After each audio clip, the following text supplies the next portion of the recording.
one whilst they then picked up their spare guitar and played. But I don't remember ever placing them all. But obviously that was in extenuating circumstances. That was in the middle of a live gig, right? So that was my only experience at it was that. But what I didn't know is whether or not after the gig and maybe the day later or the morning after, whether or not the guitarist in the band would then replace the other four. That other 5 strings or not. So I think so. You could ask somebody more experienced than me. What happens to me is I tend to go too long without replacing them. I'm just kind of lazy that way. Right. That would make a bit more sense then if you did replace one. Right. And so for me, I know that if one breaks, I'm like, might as well just get them all replaced. Do them all. So that's that makes sense as well. Yeah. Oh man, I'm in love with this guitar again, but now I'm thinking I want to make a bunch of changes to it. What is it, a Fender? Because you got your back screen on. I can't actually see what it is. All I can see is there you go. I can't see the fret. This the fret is hold on. I will choose virtual background. None, baby. Turn it off. So now you get to see it all. So there you go. There's a Strat. The first electric guitar that I bought, and I love it. It is. Yeah. It's not expensive. Like the only thing that I've done to it is I took the back off because depending on who you're talking to, some people tell you that it makes it sound better. I don't know if that's true. But one of the things I've been thinking about doing to it is replacing the fretboard. I really like rosewood fretboards. So that's maple that you just saw. Yeah. And then this one's rosewood. So the why? Color. Tell me why. Obviously, it's a different color. But what? No. I like the way it feels. The way it feels against my hand, the way my hand moves up and down the neck as I'm playing. I've found rosewood. So that would be the palm of your hand then, right? Not necessarily the slide of the fingers, but the palm of your hand on the back. Gotcha. Yeah. Oh, okay. Well, I can feel the difference as I'm fretting, and I have found that I like rosewood better. So I was thinking about changing that. And then maybe changing the pickups too. But the pickups, I like the way this guitar sounds. So I don't know that I am. Did you say that was the first guitar you'd ever bought? Yeah. Oh, I'm sorry. First electric. Your first electric. Yeah. Keep that one, mate. Keep that one as it is. If you really fancy it, then get another Fender and have that one as it is. Yeah, you always want to go back. Just spend more money. Just spend more money. It's no big deal. It's just money. Shut up, eat something, Jammer. Just come in here and start getting away. I'm getting my sandwich delivered. Thank you very much. It's on its way. Don't treat Kirsten like that. Have her delivering your sandwiches and shit. You're a modern man. Be a modern man. I am a modern. What else? What do you do? Do you make your own food? I do. I made a sandwich before I came in here. I do too normally, but I feel like it's like a day off here, so I actually am bummed. I don't have any beer right now. Beer, it's bubbly. I do have. This podcast brought to you by Bubbly. A La Croix. Well, let me tell you, next week you better get some goddamn bubblies. I'm not drinking no La Croix like a pedestrian. All right, I don't care. I go between them. Bubbly, they both have their pluses. Bubbly has extra carbonation that I like. This one. Yeah, get that. Extra bubbles. There's a reason why they call it bubbly. There you go. So, Danny, I hear what you're saying. Like, I 100% get it, but I also I'm a fan of folks like Prince, and there are a couple other people like they got a guitar, and it is Prince is dead. Went in. I know, but he doesn't have any guitars anymore. Just the legend of what they did to their stuff. Like they would get something, and then they would just make it their own. Sure. Okay. Gotcha. Yeah, they would custom it. Yeah, gotcha. Yeah. You're right to some extent. You're like a guy who puts like a bunch of stickers on his laptop, right? Is that you? I actually don't. No. Yeah. Sounds like you want to be that person. So here's the thing. With my cars and my laptops, 0 stickers. I've thought about it, but no. My guitar, I probably wouldn't put a sticker on it, but I would change it to make it exactly the way I wanted it. But yeah, as long as it sounds the same, I think I'll be all right. And I think I just want to change this neck. But the problem is...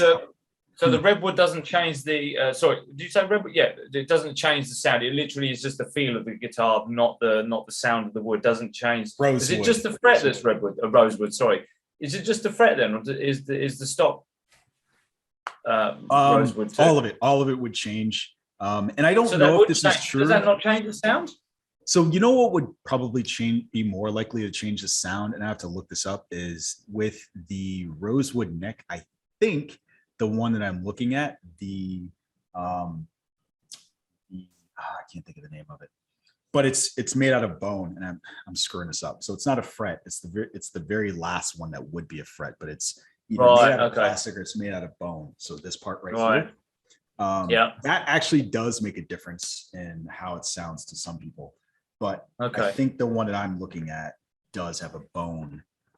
I can't think of the name of it. Wow, this driving me nuts. Is it like Ollivander's wand shop? Is it made of like a Pegasus's bone or something like that, running through the fretboard? But yours is a special one because it's made of a unicorn's horn or something. I'm going to tell people. The horn of unicorn through your guitar. Oh, you know what? That's why I couldn't think of the name. It's just called a nut. It's just called the nut. So some sexual? Nuts are made out of, it's not sexual at all. That's so sexual. The white part of the end of this phallic looking thing is a nut. So either it's bone or plastic in it, and it makes a difference. Gotcha. I would have thought that does make a difference because obviously different guitar manufacturers do prefer the woods, and it can't just be for aesthetic reasons. There must be something about the acoustics that it plays, or maybe that's sometimes it just feels different.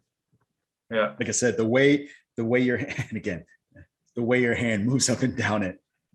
Well, that would make sense, right? If you can move your hand more smoothly and it feels more comfortable to you, you're going to play the guitar in a slightly different way and therefore get a different sound out of it, right? You're going to transition from note to note more smoothly. You're going to bend the note a little bit differently because you're more comfortable with your fingers on the fretboard. Yeah, I guess in that sense, it does make sense. The wood itself is not changing the note acoustically like an acoustic guitar would, but maybe the way you play it does. Yeah, that makes sense. Yep. I bet you $1 million, like somebody will say, like on the high ends or low ends, or maybe even the mids, that the resonance will make it different. I don't know. I'm not that much of an audiophile. You heard me. I was just like had the volume turned way up just now. So I sounds good to me. That's what you and I would be. Well, it sounds good to me. Look at a good piece of art. Well, it looks good to me.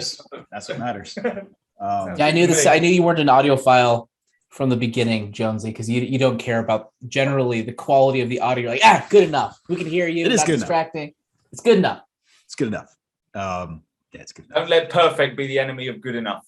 It's like, can you understand them? Is it too distracting? No, then we're good. Can you hear me? Do you understand the words coming out of my mouth? Good to go. That sounds like a film quote. It is. Yes, it's from Rush Hour. Come on. It's a classic. Yeah. No? A classic what? No, it's not a classic, or no, you haven't seen it. I don't think I've seen those films. You haven't seen Rush Hour? Oh, come on. No. Those are 90s staples. That's the guy with the really whiny voice and the Asian. The guy with the really whiny voice. Did you just call Jackie Chan the little Asian fellow?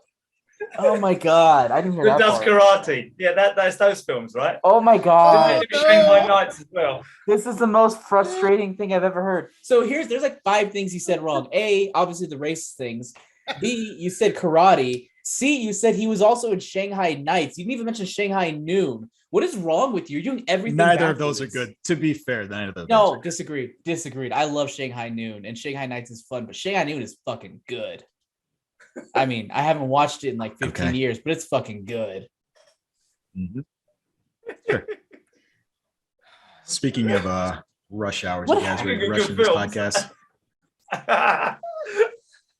You guys ready? You ready to jump in? Move on from music and bad movies to finally. I've been waiting for you all to stop talking about pieces of wood with strings attached to them. I'm done. Nuts. Got to include the nuts. All right, let's do it.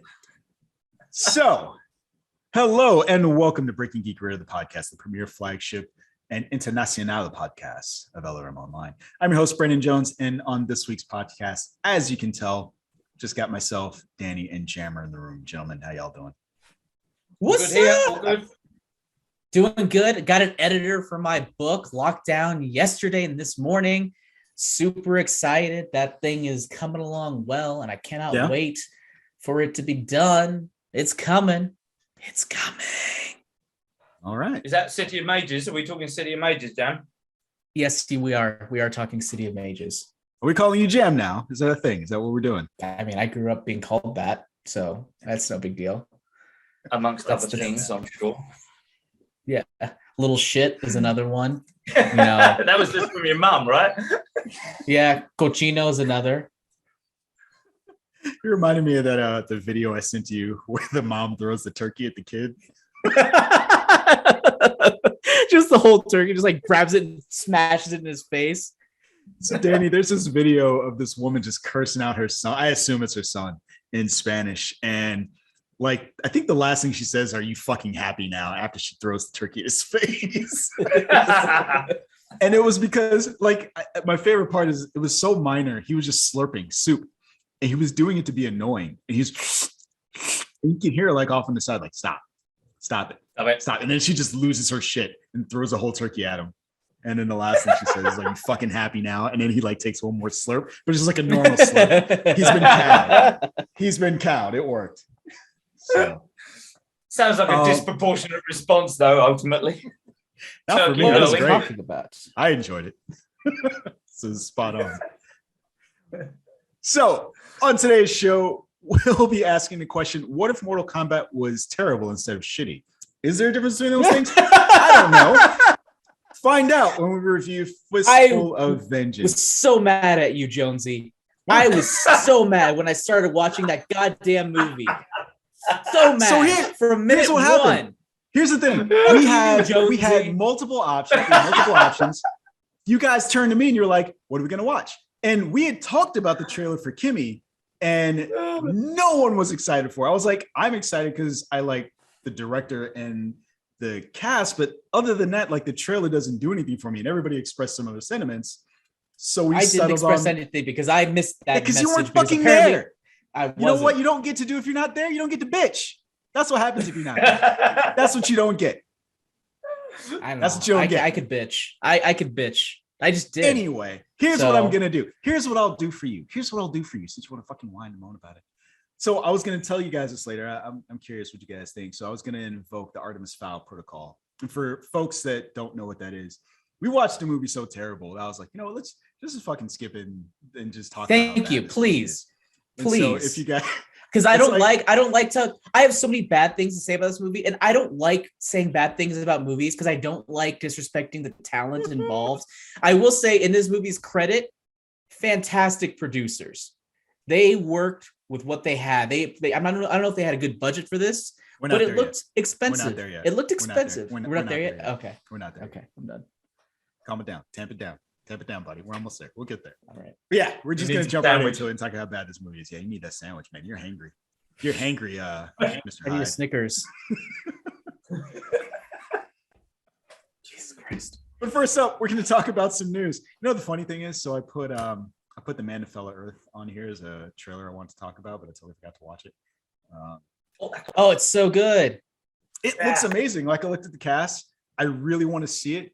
I like Bill Nighy. I like Chitwel But fuck like Showtime. I don't want to have to get freaking Showtime add-on to my Hulu account in order to watch this show.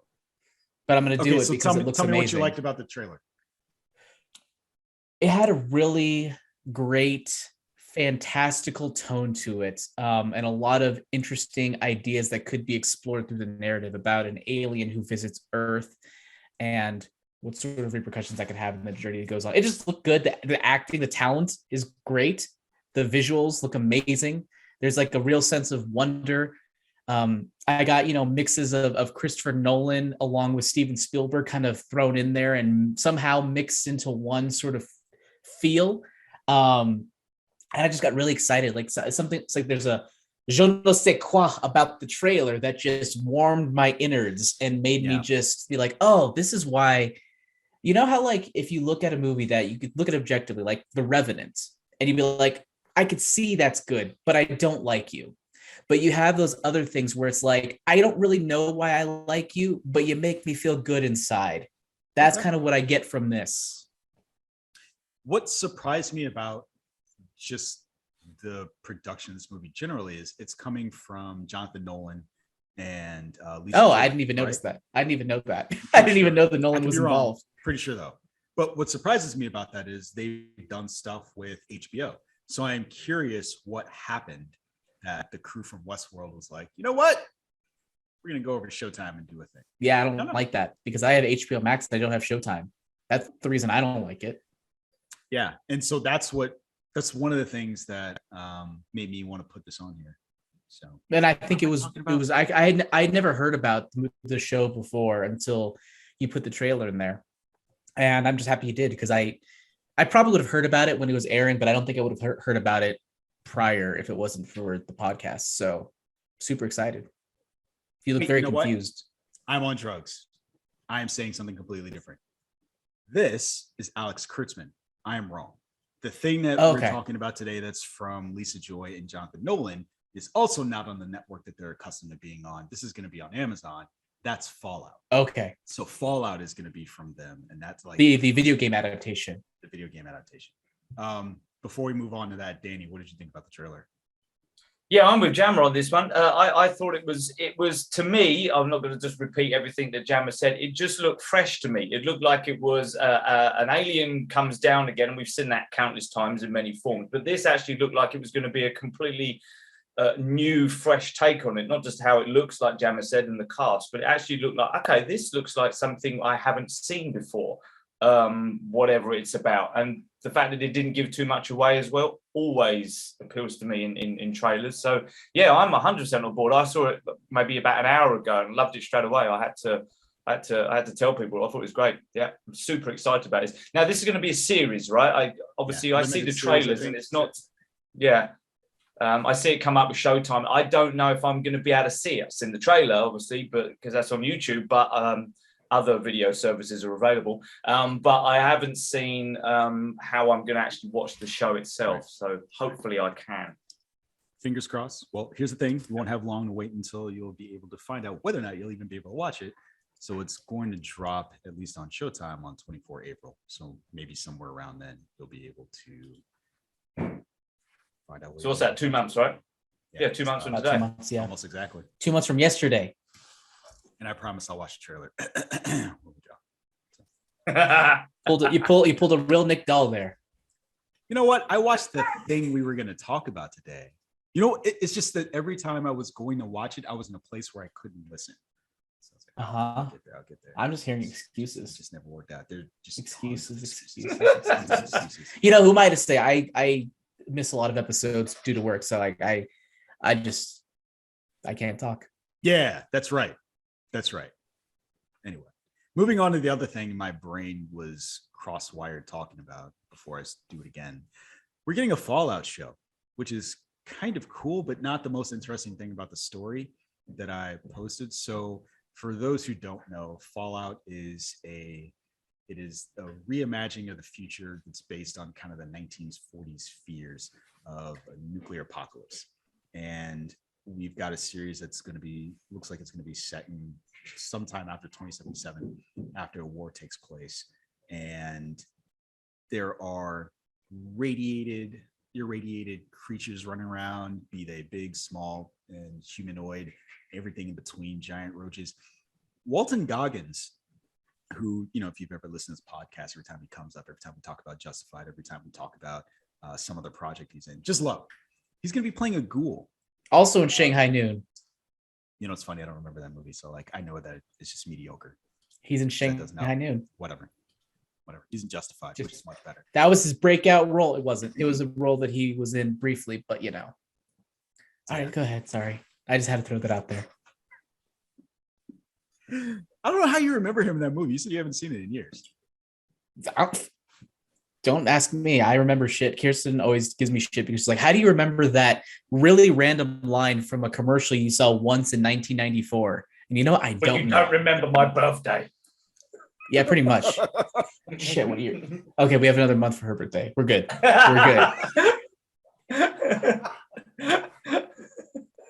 Where's my sandwich?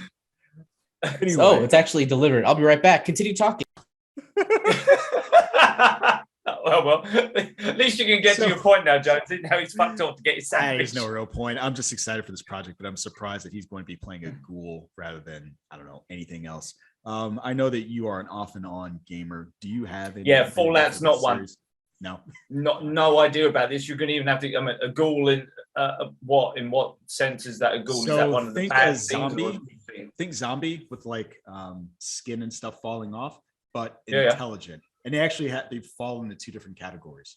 So you have some that retain their intelligence and they just look really frightening. And then there are some that are just, I forget what the word was, but they're basically rabid and there's no intelligence there. And you'll go down into the wrong dungeon, just get swarmed by these things. Yeah. I vaguely remember them from the D&D days, their description of them, but quite often movies and games use the same word to describe a certain evil being or whatever, but they're not always the same interpretation or description or something like that. But in the context of this game you're talking about, Fallout, and of course then the subsequent series or movie, Jonesy? Series. Another series. Okay, all right. And so so I'm completely ignorant of Fallout. Are you excited by this? Was it a good game? Is it a game that warrants adaptation into a series? Yes. So this is a game series that has garnered multiple Games of the Year award, and just people love it. It's funny. I was just talking to a friend earlier this week, and he was just talking like he's kind of like you in that he doesn't play a lot of games, but this is a series of games that he just like loves. So, gotcha. It should be interesting. So over many years, this has been, and was this on one platform, or was this cross-platform stuff? It's been on probably everything except a Nintendo platform. Oh, right. Okay. All right. Yeah. Okay. Jammer, in your gamer travels, have you ever happened on a Fallout game? I've come across them in the past. Have not played them extensively, but I always forgive my dog in the back. I always and forgive the doorbell ringing. We need a baby crying now. I was gonna say we need one more. Comes in threes. All right. But I always confuse Fallout with BioShock. So when you're talking about it's like this futuristic apocalyptic, I'm thinking, what? And then I remember, oh wait, no, that's BioShock. That's BioShock, not Fallout. Those are both like those big franchises that I never fully got into, but I'm aware of. It's just I just forgot offhand that it was not the steampunk one, but the nuclear Fallout one. Yep. That's exactly how I was going to distinguish it. Steampunk. Yeah. But yeah, I mean, I'm excited. I'm always excited for video games to, get an adaptation. This seems like a good one. Lots of potential storytelling there. But I'm still waiting for a Portal adaptation because I want a Portal adaptation. I think that could be fun. Of the robots, or yeah, of I don't know. Though there's a lot of enriching stuff there. You have like the background information. You can get J.K. Simmons and bring him back. You could bring back the British guy. You could bring back. There's lots of areas to mine and lots of potential for just sort of like a somewhat comedic sci-fi tale. So I just threw this off the deep end, but I'm excited. What's his name? Walton Goggins is great talent. And there's a lot of potential for this franchise, and I hope it gets realized and doesn't get ruined. Yeah, I want an adaptation of New Vegas because I don't think I'm ever going to get to play it in my lifetime. I'm tired of hearing how fantastic it is. So there's that. Okay, now I have to get my sandwich because I got a notification prematurely before, but now I'm getting real. You heard the doorbell. I'm getting it. I do hope the dog's eating. I do hope the dog has eaten the sandwich already. That was what all the barking was about. Yeah. The guy got scared, dropped the sandwich. Dog ate the sandwich. In my head, I'm just imagining like the dog was just barking, drop it. Jammer does better voices than me. Dog voices. So while he's gone, let's talk about the Doctor Strange runtime. The reason I put this on here was mostly because I saw you talking about it. So Cineworld has the Multiverse of Madness as 130 minutes. And for people that like conversions, that's 2 hours and 10 minutes. That's pretty much on par with the first one. So the first Doctor Strange clocked in at an hour and 55 minutes. And so, Danny, you saw this story and you expressed some concern about. Yeah, well, it was. I got a little bit of a nudge from someone because of looking at the trailer, and remember how unexcited I was by the trailer, but looking at how much potentially is going on in this movie with all the potential cameos and stuff that we've heard about, and the storylines that you guys have noticed that possibly could be running through it with certain characters, etc. It was a little bit like, wow, is this going to be really quickly paced and just plowing through at an unreasonable speed, or are we getting a little bit are we reading too much into how much there's actually going to be in the movie and it's not quite as convoluted as we potentially think it could be? And that trailer was just giving us that impression because it was quick cut, lots of different scenes, lots of different pretty pictures, etc. My opinion was that at the end of the day, until we've seen the film and see how it flows, as long as the story, as always we'll say this, as long as the story is good and the characters that actually are in it that have important roles are given enough to do to make it worthwhile, I'm on board with it. I guess right now it's still always that guesswork, conjecture, allegedly throwing shit in the air, all that kind of stuff. I just hope it's better than the, should we say, the trailer is giving me the impression. And I know I was in the minority, but the trailer didn't excite me. It just confuddled the fuck out of me. Yeah. Not too concerned, but it does say to me that maybe it's not as complicated a movie as the trailer possibly suggested. Okay. At least that's my hope, if that makes sense. So Danny is in the, it's not the length of your runtime, it's your motion and multiverse. Jammer, how do you feel about the runtime of this film? I don't think I've ever come out of a Marvel movie thinking, man, I wish that was longer. I'm trying to think here if there's ever been a story where I'm like, there were shorter ones. Right. But I don't think I've ever thought, I don't think I've ever looked at it and been like, man, if only I had an extra 20 minutes, they would have been able to do this other thing. I don't think I've felt that. I think they're pretty good at keeping the movies where they need to be, for the most part. I guess maybe Eternals would be the only one. But my point is but I want more to be longer so it can explore. Okay. My point is they do a pretty good job of keeping things as short as they need to be. So I'm not really concerned about me thinking, oh, is there enough runtime to deal with the story? I'm like, the runtime will be as long as it needs to be to deal with the story at hand. Is this even, when does this movie come out again? It comes out May, right? Mm-hmm. I think it's too early for an actual runtime anyway. I'm not even sure I buy this as like the final runtime. Oh, really? You're on the it's conjecture train again, huh? Never stops. Well, yes, it's on conjecture. Confirmed? It's conjecture because usually theaters get it ahead of time, and maybe it'll be slightly modified from there. Maybe it was wrong for one reason or another. So I'd say maybe closer to April will be a better indication of how long the movie actually is. Okay. I'll tell Cineworld you said fuck you. Yeah, Cineworld, fuck yourself. All right, moving on to things that may or may not be true in Jammer's world. Oh, and I think I said that this is just slightly longer than the first one. This is almost average because you've got Endgame as the longest, right? 3 hours and 1 minute. Eternals at 2 hours and 36 minutes.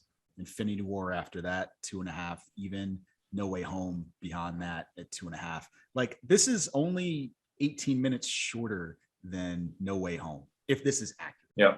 Take that for what it's worth. Think about what they were able to do in that movie in a non quote unquote event. So basically cut out all of the superfluous interaction between all the Spider-Men that you wouldn't get that. Yeah. Well, there are lots of Doctor Stranges in this. Lots of Wandas potentially too. So you might be losing it. I want that. You're gearing up to hate this movie. Fuck this movie. God damn. Just on this runtime thing, did you guys see? I'm sure you did. The allegedly increased runtime special edition of the Spider-Man film. Yeah, fuck that. Yeah.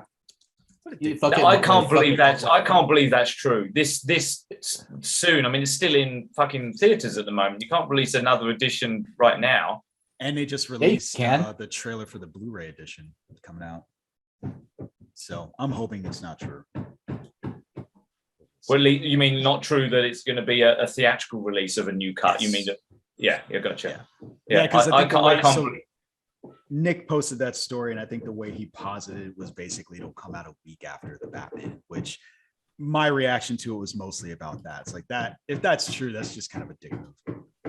Yeah, on lots of levels as well. That's not just because I only saw it 2 weeks ago, and now you've added an extra 6 minutes or 30 seconds or 20 minutes or whatever you're going to add. But then to do it a week after Batman, I don't think there's any need for that kind of. No. Shit. I mean, I didn't realize that.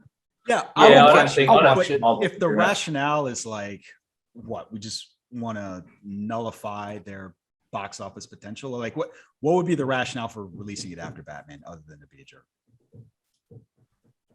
Yeah, that's no, what I'm reacting to. Certainly, yeah, you're right. I will watch it. I'll watch it in a heartbeat. Send it home.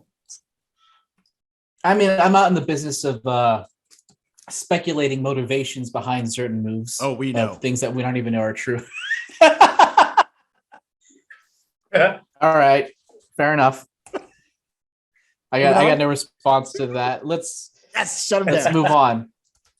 Moving on. Oddly enough, to the Batman. So Matt Reeves, I wish that there's a part of me that almost wishes I hadn't put this in here, because as I read it, I realized that it was a reaction to a question. And sometimes I don't like doing it because it's I hate to say this, it's speculative and it's too early. So we haven't seen the Batman yet, but someone on a red carpet somewhere asked Matt Reeves, what did he think about a sequel? Like, is he thinking about it? And his answer was, I hope so. We'll see. I mean, for sure. I mean, look, you don't know. You don't make number one as if there's going to be a number two. You have to make number one as if you're swinging for the fences. And it has to be a movie that stands and lives on its own, which is great. One of the things that I wanted to tie into the story was the idea of a potential Mr. Freeze, because he talked about wanting to see a more grounded Mr. Freeze. And this was a less off the cuff response. And I'll try to read this without screwing it up. He said, I think there's an actual grounded version of a Mr. Freeze story, which could be really powerful and could be really great. So I love the fantastical side of Batman, but this iteration, obviously, while being, to me, I think it is very comics faithful, but I don't think that this one is necessarily. It doesn't lean as hard into the fantastical. So it sounds like for the sequel, we might be getting a grounded version of Mr. Freeze if he has his way. Not confirmed, just what he's thinking about. Tying those two things together, if you get a sequel to the Batman, would you want to see Matt Reeves' take on Mr. Freeze, knowing and understanding that you haven't seen the Batman to begin with? Who are you talking to? Whoever wants it. Yeah, I'd be open for that. I think Mr. Freeze, by his origin, is sort of let me phrase that. By his origin, as I remember it, in I think it was Batman the Animated Series, he lends himself to a sort of grounded, sympathetic interpretation. And I could see even them dealing with sort of body horror elements in some way that could be pretty cool. So yeah, I think I'd be up for it. That'd be a lot of fun to watch, and probably potentially horrifying, depending on how what the tone of the Batman ends up being. I'm intrigued. Mm-hmm. I think for me, the most exciting thing about this really is that all that rumor and speculation many months ago that there was a big falling out between Matt Reeves and Robert Pattinson and all that stuff. And there was, to me, this sounds like all of that was either bullshit or it's been cleared up and they're all happy to move on and make another one. So the simple fact that it sounds like Matt Reeves is still involved, he's happy to make another Batman film. And I'm assuming that it's going to be with Robert Pattinson as the Batman, etc. So that for me was the more exciting bit, was they're actually going to make one, they're all good friends and they're happy to move them forwards, because from what we've seen of the Batman so far, albeit only in trailers and stuff, it does look fucking good. And so I'm happy that they're going to make another one, and whatever they do with whoever they do, I'm pretty confident it's going to be pretty good. That was my take on it. Yay, there'll be another one. Maybe. Did we ever talk about those really weird rumors about him and Zoe Kravitz like having sex on the Batmobile and stuff? That's just so weird. I don't think I was there for all that. You may well have done, but yeah, that was what I was talking about. And then there was that he was a dick on set, and Matt Reeves didn't want to work with him anymore, and there was and he wasn't getting in shape enough. He wasn't dedicated enough to the role, right? He was just sort of dicking around. So all rumors, to be clear, not real, not confirmed, unconfirmed. Speculation. You haven't watched any of this animated series still, right? Batman. I saw that one that you guys recommended. I can't really remember which one it was now. Where he went to fight a demon or something. Shit, I can't remember. But I'm trying to remember. There was. So they ended up. Go on. I'm curious what you'll think about this. So, season 1, episode 4 of Batman the Animated Series is the episode that Jammer is referring to. It's called Heart of Ice. It won a daytime Emmy. That's how much people liked it at the time. Oh wow. Yeah. So take that for what it's worth. And I think in terms of sympathy and seeing how they could set up this character, if you want to get an idea for that, or the listener, perhaps if you've never seen this series, I would take a look at that to see what Matt Reeves might be talking about in terms of potential. Okay. You say episode 4, Jonesy? Yeah, episode 4 called Heart of Ice, season 1. So season 1, episode 4. Yeah. Yep, one of the very first episodes of it. Oddly enough, it has Mark Hamill in it, not as the Joker. Really? I didn't know that. Who's he play? You remember the episode? Yeah. So he was Ferris Boyle, the humanitarian. The CEO. Was that before the Joker showed up in the series? Yes. Or did they show up in episode 1? So even if it was, I think Tim Curry originally played the Joker, and then they swapped him out for Mark Hamill or something like that. I'm gonna have to look that up. That's what I remember. That could be wrong, but that's what I remember. What do you mean he swapped him out? Do you mean they actually recorded something beforehand of the Joker? And no, let me rephrase that. So, they released it? No. Did it get released? I do not think that it was released. I was like, because that's the first I've heard of it. Let's see. I'm looking this up now. Yeah, me too. Yeah, so here's the only known audio of Tim Curry's Joker Batman the Animated Series voice. So somewhere out there it exists. I don't know when. Space! Which reminds me of that line from that one movie. You know what I'm talking about? Yeah. Does anyone know what I'm talking about? Okay, I'm just not sure. You wasn't sure what to make of that. So yeah, that's all out there. Take a look. I highly recommend it. I still remember that episode now. I really enjoyed it. So anyway, anything else before we move on? Nothing. All right. Moving on to space. Babylon 5. Michael Strazynski had some words to say. So this is a story that's personally I feel conflicted about it. As a kid, I really love Babylon 5. And for those of you that don't know, the CW was working on a reboot of the 90s sci-fi show. So if you were into things like The Expanse or Star Trek, kind of, maybe even Star Wars, like this show felt like a mashup of all of that stuff before some of that stuff is what it is now. And they were going to do a ground up reboot. And it was actually slated to be ready for the fall of this year. They were on track to be ready for it, but it sounds like J. Michael Strazynski released on his Patreon news about the fact that the president of CW was really excited for the project, but was waiting for the dust to settle, because I didn't know this until I read the article. CW is up for sale. So they are waiting to see what happens for that. And allegedly, normally when this occurs, a show is done. But because the president liked the pilot script so much, they're going to wait until after this sale goes through or whatever happens with it to see if they can get it ready for fall of 2020. So I'm curious if you guys are excited for this show at all. Did you have any relationship to Babylon 5? What are your thoughts, feelings? I vaguely remember the show many moons ago. I don't think I ever watched any of it. I vaguely remember it. It was a space station, like Deep Space Nine. It was Babylon 5. That was the main centerpiece for the series, right? I'm guessing. And then I vaguely remember it. Don't think I ever watched maybe more than one episode though, many years ago. For some reason, the word Garibaldi seems to sing in my head. Was that the name of one of the characters or the captain? Yeah. Or the...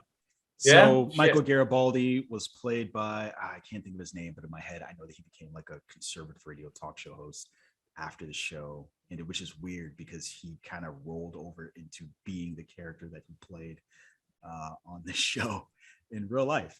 And he's dead now. unfortunately, as it tends to happen. But yeah, Garibaldi, one of the main. So was the show a good show as far as set in space with different aliens and stories and stuff? Was it? I thought it was fantastic. Was it more Star Trek or Star Wars, Jonesy? When it comes to storyline, we know Trek. More Trek. Yeah. It's not Wars in any way, shape, or form. No, that's not true. I would disagree. Really? Okay. Finish it? No. I mean, no. Neutrally, he said. So if you get to the end of that show, like season 4 is straight up Star Wars. And I'm sorry. I didn't. Construction going on in my house. Oh yeah, we can hear the fuck out of it. Not gonna lie, that's okay. Sorry.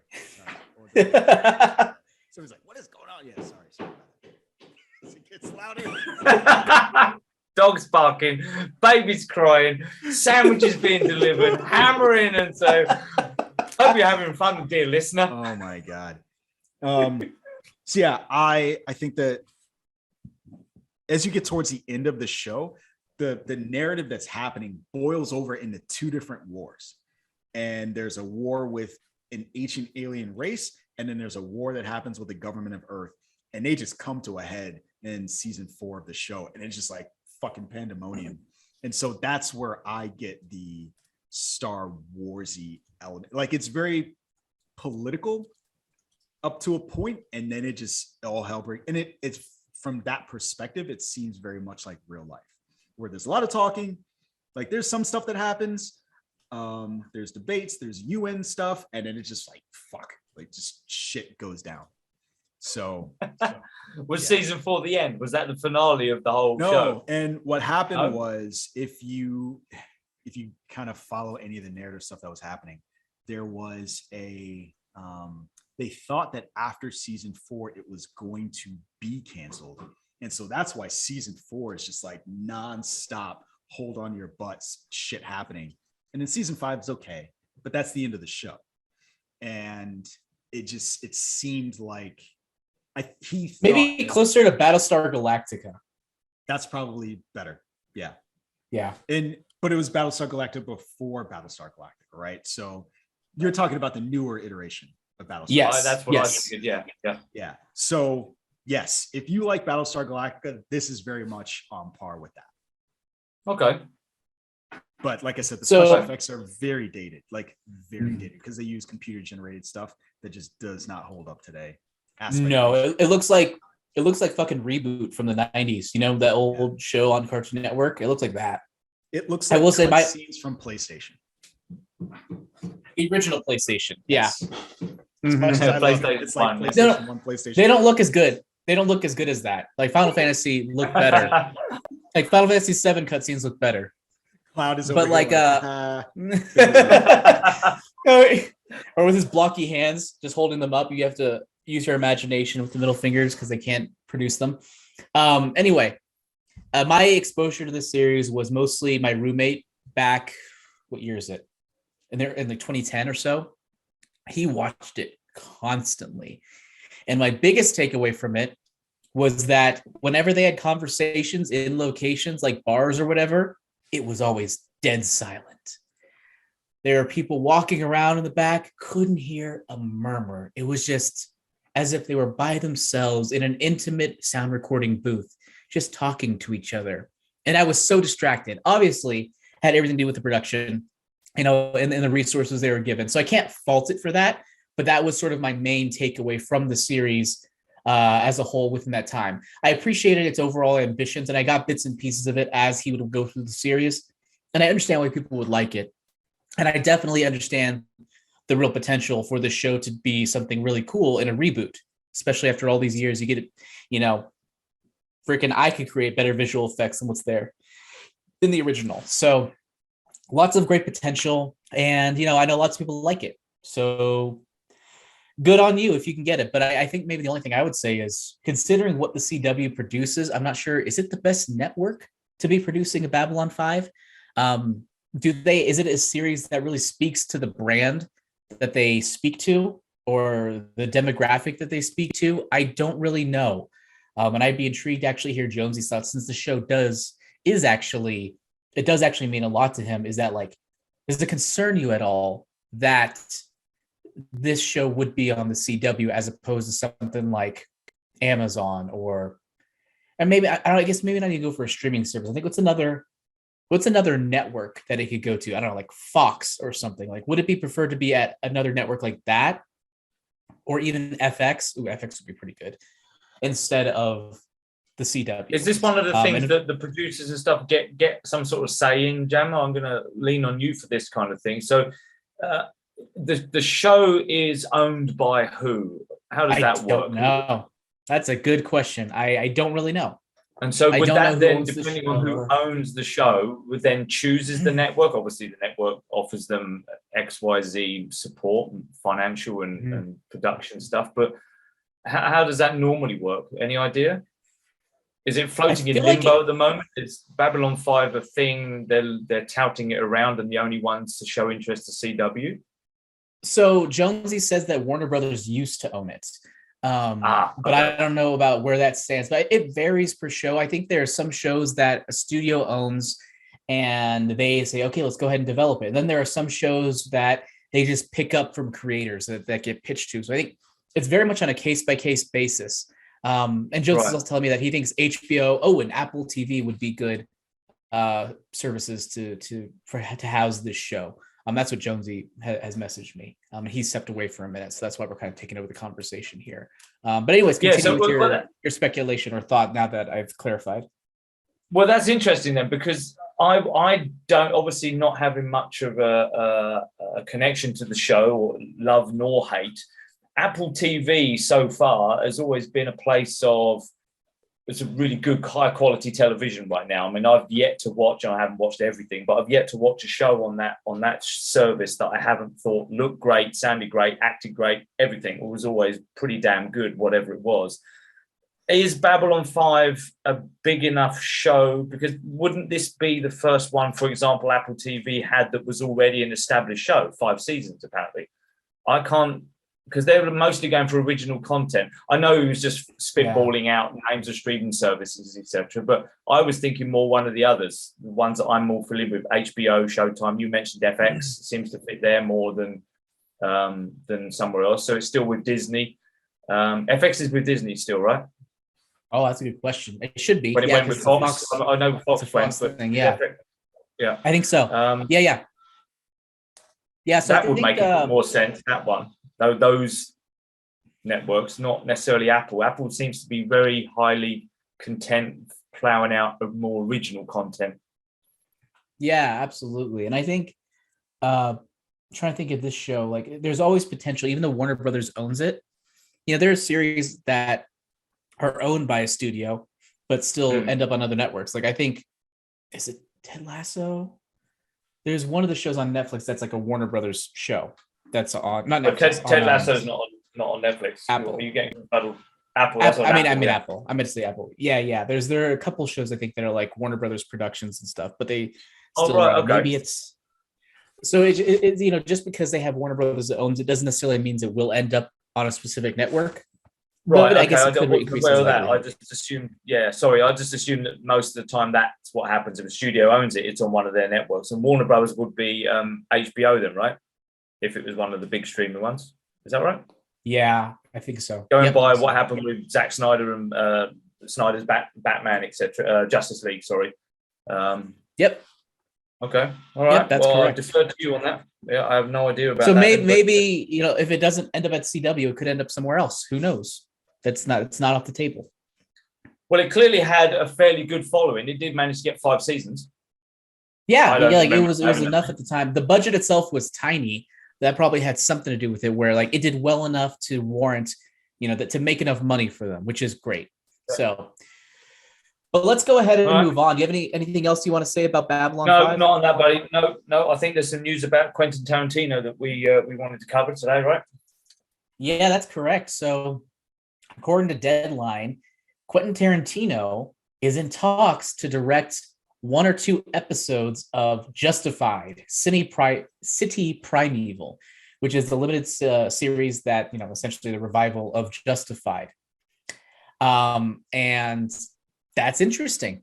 I believe Tarantino has done a couple of TV things in the past, but this is unique in that he is kind of approaching the end of his directorial debut, according to him. He's always said that. Yeah, didn't he say 10 movies? He'll stop at 60. 10 or 11? He said 10 movies, but he also said 60. If he turns 60 first and he's not in production, that might be it. Maybe it's 9. Okay. All right. So, but he's also not ruled out. He says, I also have this thing like maybe he'll do some TV because he has had interest in doing TV in the past. And I could see this as him like kind of jumping it more into TV, maybe before even saying fuck off to the last movie of his filmography, and then just maybe creating 1 or 2 series and then hopping out for good and then focusing more on novels and film criticism type work. It's interesting. And the series itself, is based on Elmore Leonard and his novels. And for those who don't know, he was a very prolific novelist, very influential to Tarantino as well, both in terms of style and in what he's adapted. So he directed Jackie Brown, or wrote and directed Jackie Brown, which is based on a novel called Rum Punch. And that was written by Elmore Leonard. And Elmore Leonard is sort of like, at least Tarantino himself called him sort of like the master of dialogue, where it's all about the dialogue, and heavily influenced how Tarantino uses dialogue in his storytelling. So it kind of feels like coming home. It feels very fitting. And I'm interested to see if he's at all going to have a hand in the writing or the script at all, or if it's strictly going to be him, like, actually directing it and just kind of moving on from there. But Danny, okay. Assuming that this does not mean the end of his film career, what do you think about him jumping into Justified as a director? Well, could you just clarify something for me? What was the name of the guy that was the master of dialogue? Did you say Elmore? Elmore Leonard. Now, is Elmore Leonard? You mentioned that he was writing this or the next season of Justified. Did he have a hand in the other season? Elmore Leonard is a novelist on which I believe Justified is based. And he's dead. Right. Okay. Gotcha. So what? Right. So it was. I didn't realize that Justified was based on a novel. That was where my question was leading. Or was it just this last season of Justified that's based on Elmore Leonard? I can't say I'm a huge Justified fan. I haven't really watched it, so I can't say I'm because knowledgeable. What's got me excited is that I now really desperately want to finish it. I was into season 4, and then they dropped it from the platform that I was watching it. But it obviously been, when Netflix eventually dumps a load of stuff and takes it off. I can't remember which network I was watching it on, but I was enjoying it. I really liked Timothy Olyphant's character. I liked the way that the series was progressing, and with our friend who we were just talking about, that made his debut apparently in Shanghai Noon. Oh no! Apparently made his debut in Shanghai. Walton Goggins. Walton Goggins. Jackie Chan. No, Walton Goggins was in it as well, and I love the interplay between those two. So I think I was up to season 4, maybe even further. Anyway, so it's made me now want to watch those because I don't know how that finished, but it does make me happy that they're making another one. I'm assuming that means Timothy Olyphant's character survives that set of Justified. Right. So that's first thing I've got to catch up on. And if Tarantino's then getting involved in writing stroke, we're not sure, purely speculating now, writing and or directing a couple of episodes, then absolutely, because the show does feel like it was dialogue heavy, not too heavy, but the dialogue was normally very good. And if Tarantino comes in and does his thing on it too, and it was quite a violent show too. It wasn't for the kids, so to speak, which kind of fits what Tarantino normally does. I'll be happy to see that. I'm excited that there's another season, and if Tarantino's involved, then I'm even more excited. Definitely going to try and find out how to finish all the seasons that are currently finished of Justified, though, because I liked it. I was impressed. To clarify what I said earlier, so yeah, it is based on a series of novels about a certain character, Raylan Givens, based on Elmore Leonard's books, and they are basing this new season on a particular book. Gotcha. Okay, that makes sense. So the whole thing was based on these novels. That's great. Okay, I did not know that. I thought it was written for TV directly. So that's good. Did you know that, Jonesy? Jones is back in the room. Howdy. Yes, I did. And one of the things I thought was kind of interesting about the story and sorry I didn't get to set up before I walked out, was the fact that in the article that I sent you guys, that I think is Deadline, the fans of Justified seemed very upset that Tarantino was going to do this, which seemed very strange to me. And maybe it's because they don't know what you guys are discussing now, that Tarantino obviously loves it. And I find it funny because I think it was last episode or the episode before where we were talking about Tarantino and Star Trek. He has this affinity for these things. And it seems like people who think of Tarantino in a very specific way seem unable to imagine that he would be able to do that thing justice.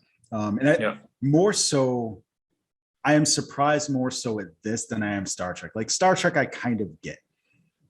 For them, Star Trek is a very specific thing. Elmore Leonard, like he's already been doing that. So it's strange to me that people were just like, this is terrible. I don't want this. Like, I mean, it's literally the thing that he loves and has already done. So for me, as someone who loves Justified, and I think you should absolutely finish it because if I haven't said it on the show before, I'm going to say it again. I no kidding think about the ending to that show once a month. I thought that the last 60 to 120 seconds of that show were probably one of the best. So I think it's pretty great. So I'm excited to see what he does with it. Well, I'm definitely going to finish it now. He's also directed an episode of ER back in '95, and he directed 2 episodes of CSI. How many people back died in 2005? In ER? That's a good question. Everybody. Bodies exploded. How many N-words got dropped? I want to know. Somebody find this episode. It's like that was a very unusually edgy episode of ER, but whatever. Anyway, but yeah, he's been doing this. Like Elmore Leonard is Tarantino in novel form, in many ways. I've read several of his novels, and I could see the impact he's had on Tarantino. And so yeah, it's a match made in heaven, and I'm interested to see how he does it. But I'm more intrigued to see if this means that he's not going to do it. He's not going to do He's not going to do a 10th film. He's stopping at 9. He was born in '63, meaning that he has to be in production for a feature film by January. Wait, no, hold on. That's not January. My bad. March of next year, in order for him to meet that deadline or be called a liar. And we know Tarantino doesn't like to be called a liar. I don't know if anyone knows that, but I'm assuming he doesn't. I have no idea. Do you think this could result in him not doing a 10th film? Jonesy, could this throw a wrench in things? No, I think he's going to change his mind. I think he's going to do his 10th movie. I know what he means when he talks about age, but I think he will get there and just think like, you know what? I got one more in me. So we'll see. Well, I have found that with creative people, it has less to do with the idea than it is how excited it has less to do with their age than how excited they are about the idea itself. Because once people who are creatives get excited about a particular idea, it's hard to stop them, even if it's not a very good idea, right? Like they're just driven by the thing that they love. Wiseau. I'm sorry, I didn't hear you. I said like Tommy Wiseau. He was driven. I was thinking of Lana Wachowski, but sure. Oh, well, Lana Wachowski, Tommy Wiseau, same company. Same. Yeah, same.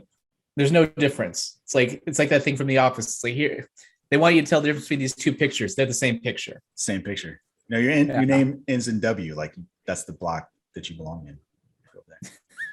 Go yeah, that's true. I didn't think about that. You guys ready to review a movie? Sure. I guess. Jam is at food now. He's not so hangry.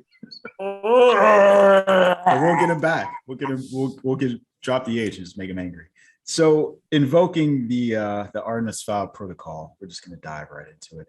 And just to show how much I didn't care for this movie, I stopped taking notes. Let's see, where's the end of my note? I have a note that ends. I can't even tell where these notes are. Well, while you find that, I'll tell you, I stopped making notes after 9 minutes. 9 minutes. Okay, here's another thing. So Danny, you wrote in the Slack chat that you stopped watching it and it just happened to be something on in the room that you were in. For me, that was me too. I picked it up. I transferred it from the TV to my tablet, and then came in here to the garage and just started playing guitar while I was watching it. I was just like, put the subtitles on and just let it go. And I was just like, this is all you deserve. Yeah, I hated it so much. Let me think here. So we have the first few minutes. I was just like, oh no, this is already bad. It's essentially when someone opens their mouth, it's like, oh no, the acting is just so bad. The dialogue is so bad. No. Like the freaking TikTok meme. Oh no. Oh no. Oh no. But yeah, it's like you guys said, there's a certain time, like there are some movies where you watch them and they're like so painfully mediocre. We're just like, this isn't good, but maybe it'll turn around, and then maybe it kind of gets a little bit better. But this one, after the intro, the opening sequence, I was like, there's no way this movie's getting any better. Like, it's just not. It's impossible. It's not getting better. And I basically was just like, I'm just going to, out of pure obligation, just have it on. Not going to fucking pay attention. Like, about 30 minutes in, I was just like, okay, I don't know what's going on. I don't care what's going on. But out of pure obligation, I'm just going to put it there just so I could say I watched it all. It's so bad. It is. What confused me about this was, so for the people that are in it, the cast that's in it. So we've got Louis Tan, who we've seen in the last Mortal Kombat movie. Yeah. Oh, that too. I'm gonna just destroy his name, but Iko Uwais, who you might have seen in The Night Comes for Us and The Raid Redemption, which is a fantastic movie. So I was assuming that they would balance each other out. And what I could tell just in the first couple of seconds is that the fight scenes were so feckless. And it's kind of one of the reasons why I brought up Lana Wachowski, because the lack of impact and the lack of like any kind of kinetic feeling from these fights immediately turned me off. Like, I was just there. What was frustrating was movies like this should come in a couple of different varieties. If you can't get the story right, for fuck's sake, get the action right. At least let me walk away and feel like I watched people like real, like I want to turn my head away and like, that hurt. And again, it was hard having the raid in my mind and watching someone who was in the raid and just be very aware of what he is capable of doing in a competent script and action film with a competent director, and just see all kind of flitted away for nothing. It was like watching Blade 3 after watching Blade 1 and 2. You're like, I saw this guy do some hardcore shit before. What the fuck are you doing, David Goyer?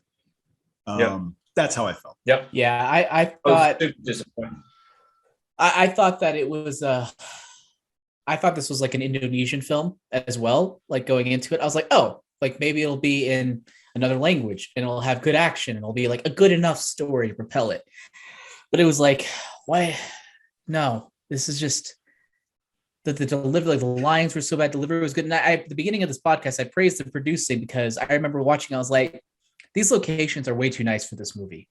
The production is way too nice for this movie. This movie does not deserve it. They do not deserve it. The script is so bad. And I don't know if the actors are bad or if it's just so bad that they gave up, but they just weren't delivering either. They weren't trying. They weren't Ewan McGregoring it through, Star Wars. They weren't trying enough, but it was kind of just, I don't want to talk about it because I just don't want to disparage people, but it was just, it's not a good movie. That's it. What was effort put into this? It's interesting, Jonesy, you mentioned Blade there, because as soon as it started, I thought, is this trying to be Blade? Are they walking into this nightclub and then shit's going to kick off? And then a really shitty song started that wasn't heart pumping. Then, like you mentioned, some terrible action, terrible fight sequences and choreography and stuff. And the reason why the 9-minute mark sticks in my head, or at least I think it does, is because when he said kung fu punch or assassin's death when he did that final power move on him or whatever.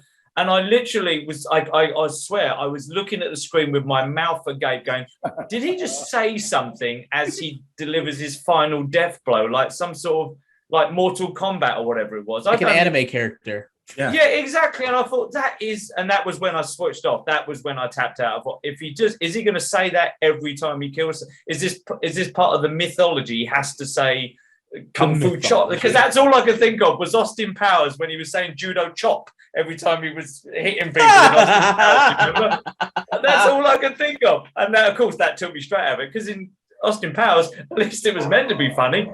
Judo chop, and he was stopping the henchman. Awful. That was when I tapped out. 9 minutes in, that was it. I can't find anything positive to say about this movie.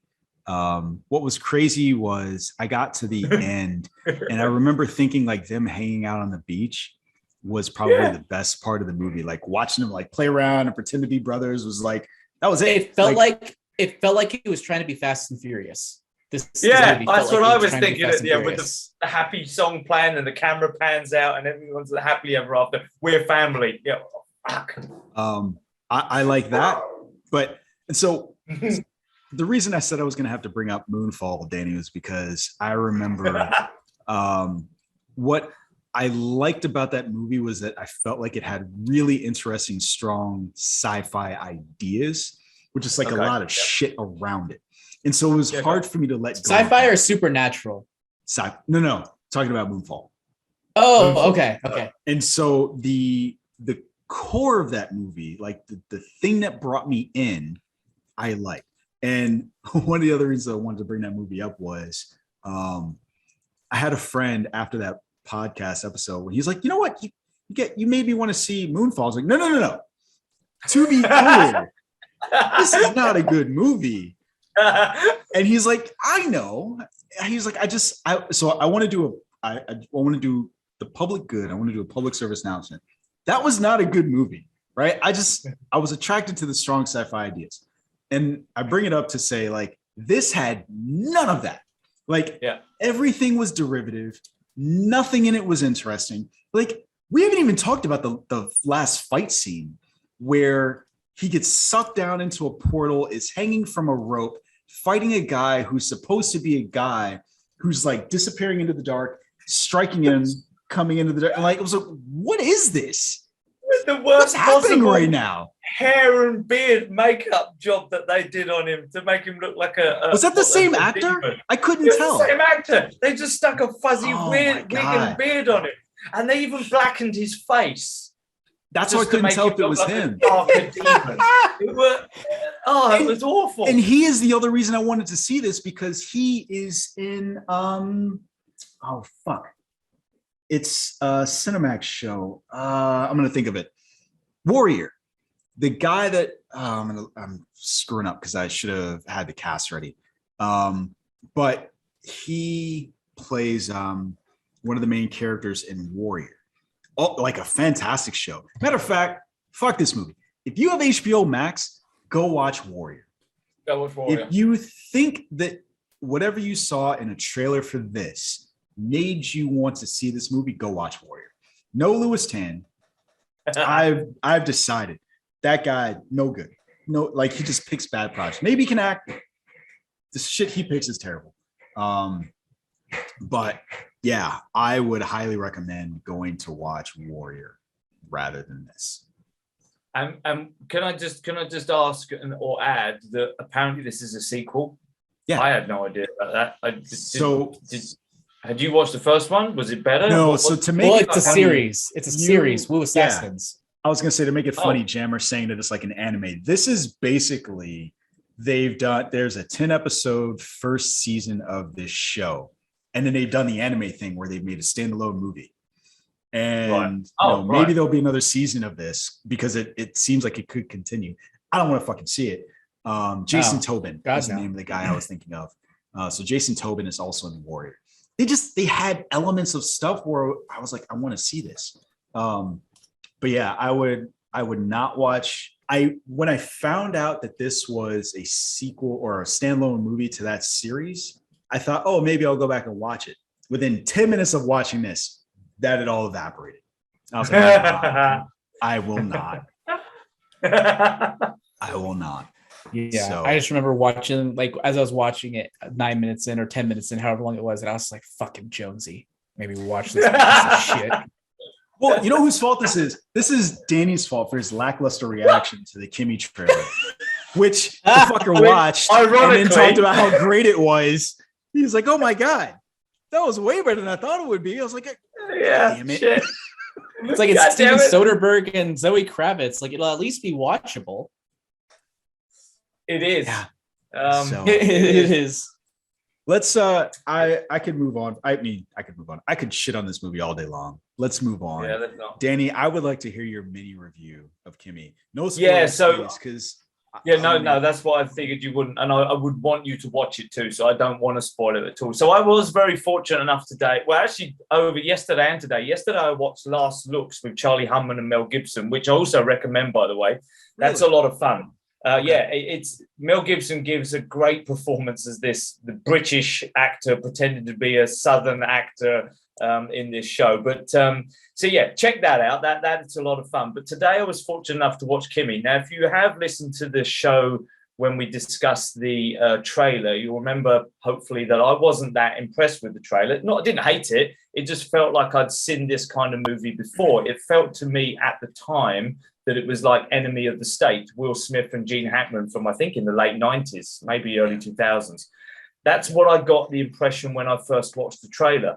But I was mildly interested in it, and it came out here this weekend, and I loved it. I thought it was great. And here's the interesting thing about what you just said, Jam, about who was behind the camera. I'd actually completely forgotten who was behind the camera on this one. And when the film started, this looks really good. The use of sound is fantastic. The use of the music is fantastic. And the way the camera is being moved around and used was all fantastic. And I was like, I'm getting more and more impressed with this. Zoe Kravitz gives an amazing performance as a young lady that is suffering from some mental health issues based on a previous experience that she's had that is later revealed in the film. And it is not like Enemy of State whatsoever. It's more like Rear Window. If you remember the old, I'm trying to remember his name now. Who's a famous director, Rear Window? Yes, thank you. Sorry, Jam. Yeah, you did say yes. Yeah, Alfred Hitchcock. It's more like that. Now, I'm not going to say that's what the story is, but it's so much more Rear Window than it is Enemy of the State. So straight away, I'm like, well, this is much more interesting now. And then it just goes, it's really a tight runtime. I was captivated from beginning to end. It didn't feel lazy at all the way through to the climax. I was enthralled by it. And Zoe Kravitz is fucking awesome in it. Playing the character that she's playing with the issues that she's got, absolutely wonderful. And then it's got some moments in it that are like, holy fuck, I was not expecting that. Absolutely loved it. It's a very taut thriller. Very well acted, wonderful direction. I really, really enjoyed it. And it wasn't till the end when the director's name came up and goes, well, that makes a lot of fucking sense because he normally does good shit like this. Because I'd completely forgotten he was on it.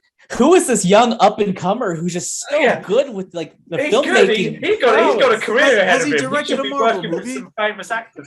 Like, what is he because it's one of those movies like, that it doesn't have the cast and the director at the beginning of the movie. It's one of those that goes straight in, right? So obviously I wasn't up to it. And then when that name came up, oh well, there you go.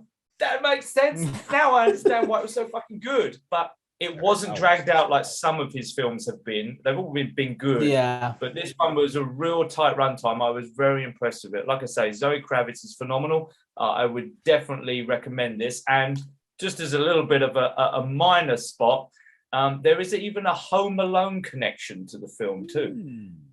And I'll leave it right there and see if you can spot it. Yeah, when you watch it. Thoroughly recommend it. Thumbs up. Absolutely recommend. And look out for the Home Alone reference too. Somebody's gonna be really good. Just imagine Zoe Kravitz at one point, does like the scream. No, that's not it, Jammer. No. Okay. So that would be that's how I would do it. Yeah. Does it make you that much more excited for the Batman? Yeah, I mean, I guess so because but this she carries the whole film. She's pretty much in every single scene. So Well, because I've not, this film, it'd be hard to see how Batman she would be better, but it's not her movie, right? It's a Batman film, she's in it. But it would be hard to see how that performance could better this one. In Kimi, she's absolutely fantastic. Okay. All right. Looking forward That's super to it. cool. And I just like to say the trailer. It.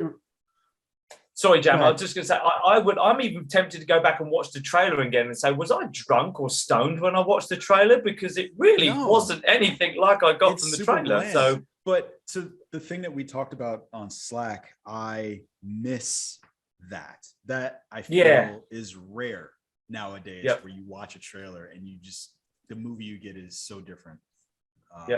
Definitely that then, buddy. Definitely that. It's definitely that thing. Increasingly so, I've been sort of engaging in watching as little trailers or as few trailers as possible, and then just been like, oh, that was fun. That's kind of what happened to me with Encanto, and Encanto is fucking awesome. As you all know, I love that movie. It's so good. Yeah. But regarding like filmmaking prowess, what I really appreciate about Steven Soderbergh, he likes to fuck around with like the format. He likes to experiment a lot. Like he had that movie a few years ago, Unsane, that was filmed on an iPhone, and he likes to do stuff like that, like essentially limit himself in really specific ways, which results in him having to capitalize in other aspects, which is why I can imagine him really nailing down certain specific technical aspects that even if he's working with underpowered equipment can elevate the experience. I don't know what's what he does in Kimi, but I could imagine his history of doing that would be helpful in making a movie like this more engaging than it would be from a rookie director. Well, I'd definitely love to hear what you think about it then, because you're obviously a little bit more aware of what he's done his whole career. But I certainly, as we joked about, I was certainly, when I saw his name come up, well, that kind of makes sense because I've not seen that kind of camera work before, even though we think we've seen everything, but his use of sound and camera and music was spot on and not how it's normally used in films. It was really cool. So yeah, he's definitely experimented, I think. Pay particular attention to how he uses sound and music either together or separately. It's very cool. I've not seen / heard it done before. Very cool. I hope you guys enjoy it because it really is good. Yeah, it was on my to watch list, but I unfortunately had to watch fucking Fistful of Vengeance instead. Which is apparently my fault. Spitting. Let's talk about the camera work in that last fight scene, right? Where it was like going in and out and in and out. That was cool, right? Man, clever. Awesome. So clever. Just speaking of trailers, guys, slightly on have you guys seen the trailer for Brad Pitt's film Bullet Train? No. Check it out. Obviously not right now. Check it out. It's only about a minute long. It's hardly even called a trailer. It's really talking about trailers not giving you expectations of films. It's really kind of cool, and I hope that's the only trailer we ever see of this film. You will see why when you watch it. But Bullet Train, Brad Pitt. I think it was only dumped a few hours ago. But yeah, check that one out. And dear listener, too, check out Bullet Train trailer with Brad Pitt. Okay, we'll do. Yep. You're watching it now. So it looks like Japan. There's a bullet train. It's called Bullet Train. Of course, it's Japan. You can't have a movie called Bullet Train in real life, though. It could be made up. They're movies. No, it could be anywhere. No. Yeah, sorry, you're going to ruin it for yourself, Jones, if you don't listen as well. I am listening. I'm just checking. March 2nd. Just checking. So we got a live trailer reaction. Yeah, I want that. So I just want what you said, where this is all we get. Right? It's like, don't show me anything else. I mean, yeah. Super. It's clever, right? It's an advert, isn't it? It's an advert for trains. Kind of reminds me of the trailer we got for Severance. Is that what it's called? Severance? Yes. The new Zoolander Ben Stiller series starring many actors. No, not Ben. No, it's the one guy from Parks and Rec. Ben Adam Scott. Yeah, there you go. Yeah. He plays Ben Wyatt. He's like Ben Wyatt. That's why. But yeah, that looks kind of got the same sort of, fake ad vibe from that as I got from this. Like Viridian Dynamics. Like what the hell is that show? Better Off Ted. Like that sort of feel. You know what I'm talking about? Oh, so there's this series called Better Off Ted, and in it there's this. Okay, well, there's this company that's basically the corporation that they work for. It's basically this evil corporation, and in between, like either at the beginning or at some point, they have all these fake ads for it that are really just sort of like dark and hilarious. And it's like, I forget what they are, but they're funny. You should check them out. Dark and hilarious. You already said it. Don't judge me. Too late. Anything else to say about any of the things we have talked about today? No. Guys ready to shut it down? Nope. Shut it down. Shut her down. Felt version of Breaking Geek Radio, the podcast. But we still had fun. Right? Right. Hopefully you did too, dear listener. And if you like what you heard, do all the socials. Like, rate, comment, subscribe, share. We would definitely appreciate it.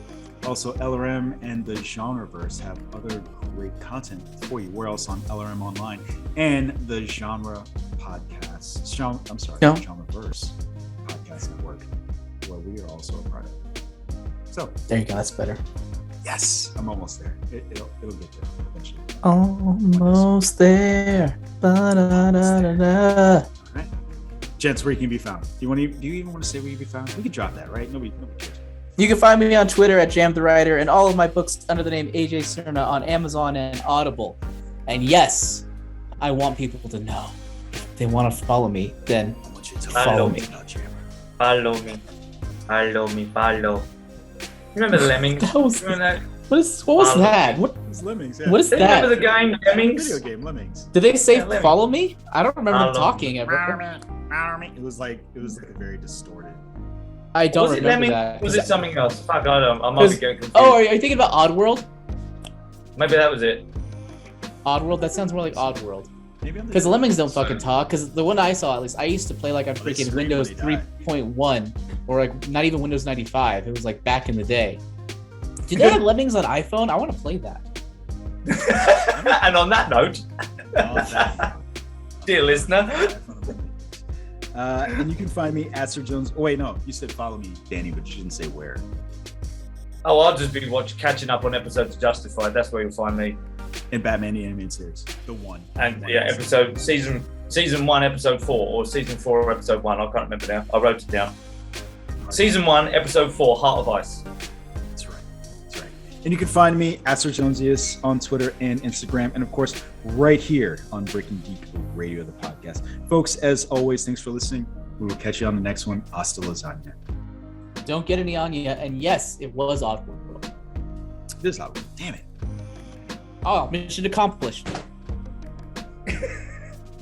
More banging. Is that Jonesy's housework again? So that was me banging my desk. This is maddening. So the person that owns the house was like, yeah, we're gonna take the siding down